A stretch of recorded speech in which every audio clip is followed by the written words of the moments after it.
let's go ahead and get to the show. We got a lot of fun stuff. First of all, I made an unexpected cameo in the Trump deposition, so we'll break that down for you, start that off. Biden also, stunning new poll coming out, which is honestly humiliating for him, showing him losing to Trump.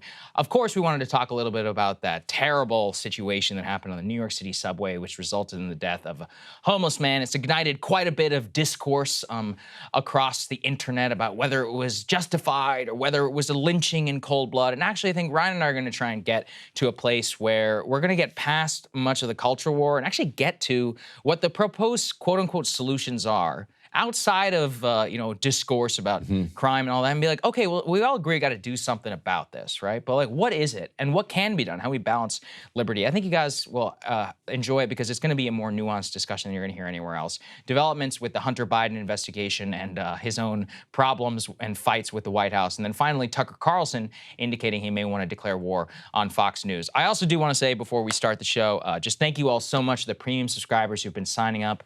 It just helps us so tremendously as we're building out this new studio, not only with the lights, but with so much more, the graphic design. It's really going to be a brand new package. And as I've said before, this is just stage one. We're watching the failures of BuzzFeed and Vice, Ryan, and one of the big mistakes they made is they got way too big too fast. And we are very much committed. Even with counterpoints, it was like, okay, we've got breaking points down. Now let's do counterpoints. We're going to refine that, right? And then the four of us, like we're all working together. We've got our partners and all that. Then we're going to the studio model. And again, all of this is completely financed out of our budget. We're not borrowing any money, and we are very cognizant that it's your hard-earned money that is helping us out. So if you are able to, breakingpoints.com to become a premium members, monthly, yearly, and lifetime. I will only just say, from a cash flow perspective, it very much helps the yearly and the lifetime at this time as the bills are shelling out. So enough of that. Let's start with the deposition. Ryan, you actually helped curate this one a little bit. For those who don't know, I interviewed Trump back in 2019, and during that interview, we talked about a lot of subjects: Iran, Iran and the Iran deal. There was the Vatican. There was a lot of stuff that was going on there. The very last question, though. Sarah Sanders came to me because that day, E. Jean Carroll, who you might know, famous actress, had accused Donald Trump of rape. And as right before I'm about to walk into the Oval, me and this guy, Jordan Fabian, who used to work at The Hill, she's like, hey, let's just stay away from that. And Jordan and I looked at each other. We're like, yeah, totally. We're totally not going to ask about that.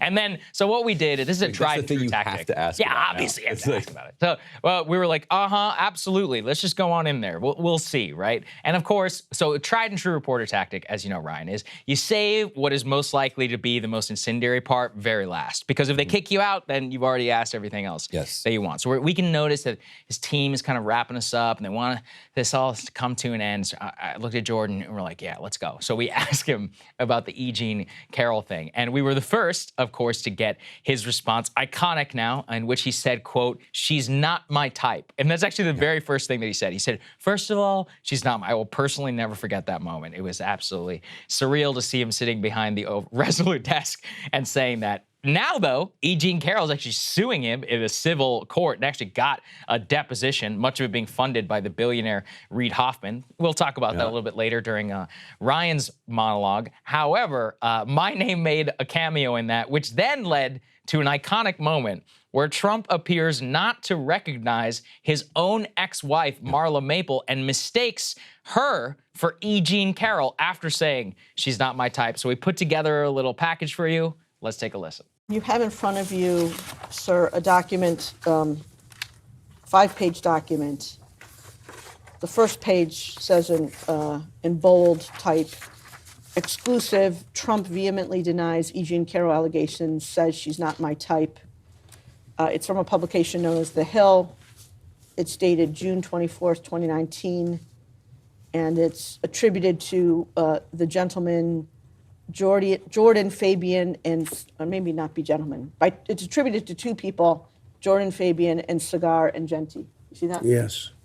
Okay, so maybe not the gentleman, I guess. That's so good. Yeah, as to whether I'm a gentleman or not is up for breaking points to decide. What do you make of that before we get to the Marla Maples thing? Yeah. Well, my favorite thing about journalism really is these accidental stumblings into history that we end up making, because you look back in your life and you're like, these things probably would have unfolded if I was never born. But on the other hand, I played a role in this Yes, thing. some very small Like cosmic role. if I don't ask him about this, Right. he doesn't make this absurd claim. Although maybe he makes it eventually at a rally Right, or he something. probably I will. think, Right. yeah, I think he later did. But then it winds up in a deposition, and then it winds up, and I was like, Saagar, you're a man of history, Yes. because we got to play this next clip, Right. because this is what it leads to, which is just incredible. So roll this second one. I don't even know who the woman. Let's see. I don't know who. It's Marla. You say Marla's in this photo? That's Marla. Yeah, that's my wife. Which woman are you pointing to? No. Here. Carroll. Oh, is that? The person you okay. just pointed to was Oh, I E. see. Jean Carroll. Who is that? Who is Furthest this? point, your wife. And the woman on the right is your then wife, I don't know. Ivana? This was the picture. Ivana. I assume that's John Johnson. Is that That's Carroll. Carol? Because it's very blurry. So he confuses Marla Maples with E. Jean Carroll, the woman who was accusing him of rape, and with his ex-wife, Marla Maples, after saying, quote, she's not my type. Anyway, I've just never very seen anybody's credibility undermined more thoroughly than Right. that. Like, it's very, very hard to get Yeah. caught Right. in that not my type Yes. kind of lie Right. until you then say, oh yeah, that's my wife. But then he's like, it's very blurry. So there are several options. A, possibly she is his type. Look, as to the accusation itself, who the hell knows? It happened like 1980, whatever. As I said, being funded by the billionaire Reid Hoffman. Trump is actually not even mounting a defense. He's basically like, this entire thing is BS, and I'm not going to participate in this. He was forced eventually to testify. From Go my ahead. perspective, as far as allegations go, like she told a decent number of people at the time. Her story sounds credible. His story keeps falling apart and being like every time he makes a claim, I've never even been to Bergdorf Got Goodman it. or whatever. It's like it falls apart. Oh, that's Yeah. from But- trying to litigate a Me Too thing from the 1980s, whatever. Okay, let's put that aside. The irony here, obviously, of course, it's actually pretty extraordinary to get a former president to be deposed. Part of why I suspect Reid Hoffman, the billionaire donor, funded the case in the first place. Second, though, just leading to this very amusing interaction. So I think we have a possible explanations. A, possibly she is his type. That's one. Two, though, is that might be a little bit of a Biden moment. That might be a little old man moment there. He's losing it a little Ryan, bit. confusing his ex-wife from the 1980s with this other woman. That's like a classic one. We haven't seen as many, Biden moments from Trump, of course, but who knows? He is 78 years old, so he's not that far away from Joe Biden. That's true. It is wild that the 78-year-old man gets to go into the race as the spring chicken. Yes, absolutely. Yeah, the oldest. Trump would be one of the oldest men alive. I believe.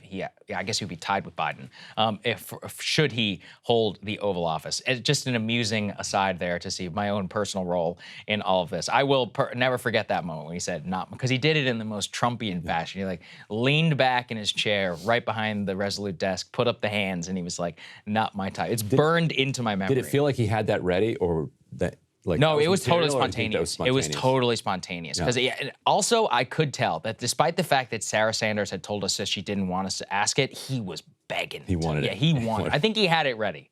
I think he had it ready in his head. You can just tell it was one of those things he was flipping through channels that morning. He said, "Her? She's not even my type." That was like the first thing that came to his head, and that's what he decided to go with. Hey guys, ready or not, 2024 is fully upon us now, and Saagar and I have been brainstorming ways that we can really up our game for this critical election. Yeah, we rely on our premium subs to expand our coverage, to add staff, to upgrade the studio. We just want to give you the best independent coverage of this election, which is possible. So if you can help us out, become a premium subscriber today, breakingpoints.com, or the link is down here in the description video. It really means the world to us, and if you like what we're all about, this is the best possible way to keep us 100% independent, working only for you.